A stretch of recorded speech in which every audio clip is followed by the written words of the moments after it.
Mummy ఏంటి net cloth మీద design వేసావా? అవునమ్మా, ఇదిగో నెట్ క్లాత్ పెట్టి వేయమన్నారు అనమాట. కస్టమర్ చాలా రోజుల నుంచి అడుగుతున్నారు.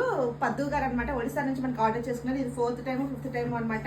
So thank you so much అండి పద్దు గారు. మీ డిజైన్ అయితే వర్క్ ప్రాసెస్ లో ఉందనమాట. చూడు, ఇలా పాట్ షేప్ లో వస్తుంది అనమాట. ఓన్లీ గోల్డ్ డిజైన్ ఒక్కటే యూజ్ చేసాం మనము. నేను ఫస్ట్ టైం వేస్తున్నాను, సో నాకు కూడా ఎలా వస్తుందా అన్న చిన్న టెన్షన్ ఒకటి, ఇంట్రెస్ట్ తో కూడా నేను వేసాను. కానీ చాలా బాగా వచ్చిందండి. ఫినిషింగ్ చూడండి ఎంత బాగుందో అసలు. మొత్తం జరీ ఒకటి యూజ్ చేయడం వల్ల మనం గోల్డ్ జరీ. నెట్ ఏంటంటే ఇదంతా ఫస్ట్ నెట్ క్లాత్ పెట్టేశాను. ఇదిగోండి రెడ్ కలర్ నెట్ తీసుకున్నాను. ఈ క్లాత్ ఫస్ట్ పెట్టేసి మిషన్ మీద ఫ్రేమ్ కి, అలాగే తర్వాత ఒరిజినల్ క్లాత్ అయితే పెట్టాను అనమాట. నేను లాంగ్ వీడియో కూడా షూట్ చేశాను, మన యూట్యూబ్ ఛానల్ అయితే పోస్ట్ చేస్తాను.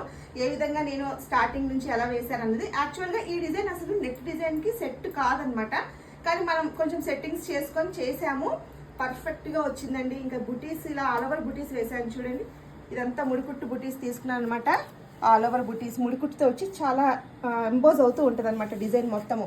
సో శారీ వచ్చేసి ఇలాగా మొత్తం red colour sari and blouse same కలరే వచ్చింది ఇలాగా. ఇంకా అంతా గోల్డ్ జరీ ఒక్కటే ఉంది. సో శారీలో వచ్చిన బ్లౌజ్ పీసే మనం తీసుకున్నాము. సో ఈ విధంగా పాట్ షేప్ లో వస్తుంది అనమాట. సో మనం నెట్ డిజైన్స్ కూడా స్టార్ట్ చేసామండి. సో ఎవరైనా నెట్ ప్యాటర్న్ కావాలనుకున్న వాళ్ళు అప్రోచ్ అవ్వచ్చు. మన వాట్సాప్ నెంబర్ ద్వారా ఆర్డర్ అయితే ప్లేస్ చేసుకోవచ్చు. ఇంక నేను ఇంకా నెక్స్ట్ రాబోయే వీడియోస్ లో నెట్ డిజైన్స్ కూడా ట్రై చేస్తూ ఉంటాను. చాలా పర్ఫెక్ట్ గా వస్తున్నాయి కూడా ఫినిషింగ్. సో ఈ వీడియో నచ్చితే తప్పకుండా ఒక లైక్ అయితే చేయండి.